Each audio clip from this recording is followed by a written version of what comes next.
Isang pinagpalang araw sa ating lahat. So, ngayong araw is September 1, 2024. So, ngayon is yung pagpapatuloy ng ating nasimulang series. And itong araw na to is ito yung last topic ng series na tinatalakay natin. Kasi itong series na to is yung parang discussion, kumbaga, na meron tayong 7 topics para sa topic na to.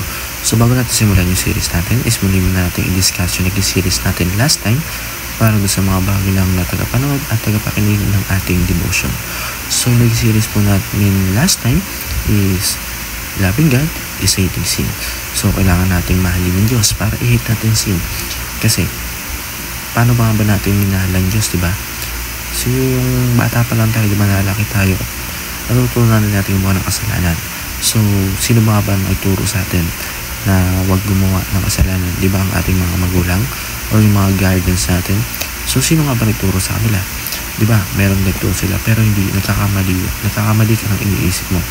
Pero, ang nagturo talaga sa atin is si God. Kasi kung hindi nyo tinuro si God, kumbaga, ginamit ng Diyos ang iyong magulang para ituro sa iyo kung ano yung mali. Kaya nga, ang unang step na ginawa natin is pinakilala sa atin ng Diyos. So, nung nasimulan natin makalala ng Diyos, isa yun yung di tayo gumawa ng kasalanan. Hindi na natin gumawa ng kasalanan. So, yung series na natin yung araw is 7 Marks of a Healthy Family.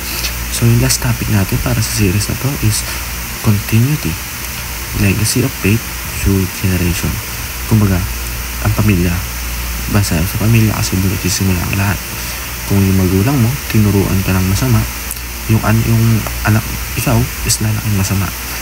Pero yung magulang mo, tinuruan ka ng word of God o ng mabuting asal, lalaki ka ng mabuti. And ayun rin yung maging pamana mo o sa maging anak mo. Kaya nga, legacy of faith, ba pinamana ng magulang niya, yung pananampalataya sa Diyos. Kaya, yung legacy niya is magpapatuloy yun through generation. Yung magulang mo, pinamanahan ka, and ikaw magpapatuloy nung generation na yun. So, ayun po yung series na lakay natin yung araw.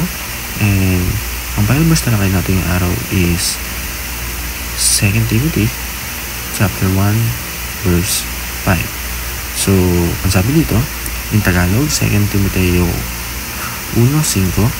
So, hindi ko nalilimutan ang tapat mong pananampalataya na unang tinaglay ng iyong lolang si Loida at ng iyong inang si Eunice. Natitiyak kong nasa iyo ang pananampalataya. So, sinasabi lang dito sa Bible verse na to na yung kaya nga ng explanation kanina, yung tinaglay na pananampalataya ng iyong ina, ng iyong ama is tinuro sa'yo. And pag tinuro sa'yo, mamanahin mo na yun. Pag minana mo yun is papamana mo rin sa iba. Kaya nga, hindi rin natin yung series natin yun is yung Continuity, Legacy of Faith through Generation. So, para mas pagpilitan natin, para lumako yung ating tarakin, tayo lumako sa una natin katuruan. So, una natin katuruan, faith in Christ is the most valuable inheritance. So, ayun yung pinaka-the best na papamana mo or yung mamanahin sa iyo ng isang tao. Kasi, pwede bang yung payat ka ba na or maganda ba pakinggan yung naiwan mong legacy is masama? Yung maalala ka na yung pinaka-naapo mo na yung lolo ko pala to is mamamatay tao, lolo ko na to yung nagnakaw, yung pangit, diba? Pag yung pinamana mo is legacy through faith or yung pananampalataya natin sa God is ayun yung tatatak and tatatakan din sa ibang tao. Number 2, the legacy of faith is a seed of full of potential. So, pag tinanim natin to, kumbaga kasi ikaw na may aral ng salita ng Diyos, itanim mo to dun sa may walang aral kasi enemies tutubo yun. Gaya nga ng mga pastor, bishop natin, yung bata sila is hindi sila kay God ng sobra. Pero dahil nga sa may nagturo sa amin at tinaniman sila ng salita ng Diyos is pinapakalat nila to. Natuturuan nila tayo.